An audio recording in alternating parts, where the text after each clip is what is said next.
Hello everyone, hi, and welcome back to our backyard garden. And today is Thursday, June 21st, 2018. Look at that, what a beautiful cucumber that is right there. That's a oriental cucumber. It's about 6 inches now. But today, this video is not about the cucumber, and I want to focus your attention to this plant right here. And this is, of course, this is dragon fruit, and I have a viewer, I guess she or he, I'm not sure, she was asking me about dragon fruit, what kind of fertilizer, and sort of, why her plant is not growing as well. So I want to make this video to kind of point out some of the obvious reasons, or at least show you how easily dragon fruit can be cultivated in the backyard. All right, so I had this is several dragon fruit plant here, and if I show you this below here, this is just a container. This is a 5-gallon square container. But actually, it is empty. There's no soil in there. So why am I showing you this? Well, to point out something very unique about dragon fruit. I think about 2.5 months ago, I had all this dragon fruit in a container, something like this. And then I need more room to grow stuff, and I don't have room to put them down in the ground. And I couldn't build a trellis. You need a big, nice, firm, steady trellis, wooden trellis, so they can climb over and they can spread out. So I don't have anything like that.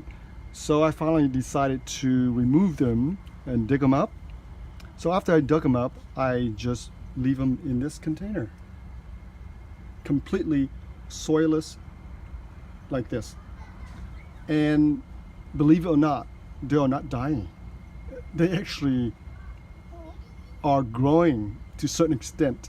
First of all, you can tell that it's still alive because it's so green, right? Now it's a little dry and it's like a little soft, okay? So it's not as robust, it's not as firm as the one that actually growing in the ground. But after all, this is not growing at all. This is this is outside. This is completely without soil. And the second sign you can tell that this dragon fruit is actually growing is look at the new shoot. This is new. So this is growing, since the beginning of spring. If you dig up the dragon fruit, and if you leave them to the side anywhere, I remember I have some on the ground here, and they were actually dug in. The roots were actually dug into the soil and actually kind of start growing. As long as you don't leave them in the basking sun, 90 degrees, 100 degrees, and so the roots will die if you do that. Yes, the roots and the stem will dry out, and eventually the plant will die. No plant can really survive without any coverage, right? Any coverage of the root system. But here I left it in this corner here in the inside of my house. Here I told it tomatoes right here. So I left it here. In this corner, kind of very shady and kind of nice and cool, and sure enough, they will remain viable, if you want to put it that way, and they will stay alive as long as they are not burnt out or they are not being basked in the sun, and they will stay alive until you're ready to repot them and plant them again. So hopefully by then it's not too late. You don't want to wait forever. But again, they've been sitting here for maybe over 2.5 months or longer. I don't remember, but they've been sitting here for pretty long. And again, some of them actually grow into the ground and I have to pull them out. So eventually I will put them into a big, large pot, maybe 20 container pot, 20 gallon container, and grow them from there. And maybe I'll build some kind of trellis for them to grow. Dragon fruit you don't need a lot of trellis space in terms of, you know, the lateral move, the lateral side to side, but they do need some height, like an umbrella. After, you know, after they shoot up to 5 feet, they will spread out like an umbrella. That's how I would put it. And they need probably at least 6 feet by 6 feet space.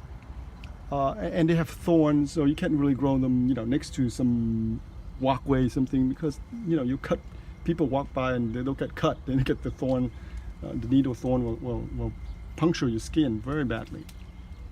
So my thought is maybe I can grow them here in this spot and eventually build something up high enough, about 6 feet up there to the wall, and then maybe that'd be okay, and I can walk underneath it, so that might be okay. All right, so this video is to really point out and to encourage you to grow this variety. I don't know the red or the white variety, but dragon fruits are extremely easy to grow. They are the cacti family. They don't mind the water, they don't mind the humidity, and at the same time they are very, very tough plant, and they are drought tolerant as well. But they do like the moisture though. If you water them frequently, they will grow, as long as you don't allow the roots to sit in water. As long as they have a lot of drainage, sandy soil is fine. Add a lot of compost to it, give them a little bit of organic compost, fish fertilizer, a warm casting, and they will do very, very well. Okay, so I hope I answer or at least point out some of the reason why this plant is really easy to grow. Now, once you plant them, they don't react right away, or they don't grow immediately. They need to adjust to the soil. Once they do that, they will grow very fast. Once they start adjust to the soil and establish themselves, the roots system, they will grow very nicely. And then you can continue to prune them. As long as you prune them, they will regrow and they will produce more fruit every year. All right, so this is just a very nice plant here, and you can see there's a lot of external, it's kind of like roots, but they use them as a tentacle or tendril to grab onto the wall. So they can actually grow, attach them to the wall like a spider. Really, that exactly, and you'll be surprised how well dragon fruit can actually climb up a straight wall, trees, or anything. All right, well, thank you for watching this video, and I hope you get something out of this. And if you have a comment, and you have any questions, and go ahead and please post a comment for me. I love the questions. It's really opened up my mind as well, and I want to learn more about anything to do with gardening. Okay, so here once again, let me try to pull them out. Let me get the gloves and let me try and pull out the plant, and just to show you that there's absolutely no soil at all. All right, here we go. So let me wear this gloves so I don't get cut. So this is a big one. Look at this. Okay, so here we go. Okay, so I don't want to damage it. Be patient. And look at this. You see that? So this is the roots here. Look at that, roots. Beautiful roots. And here's the plant. And it's putting out side shoots. And then look at that. Well, thank you for watching, and happy gardening.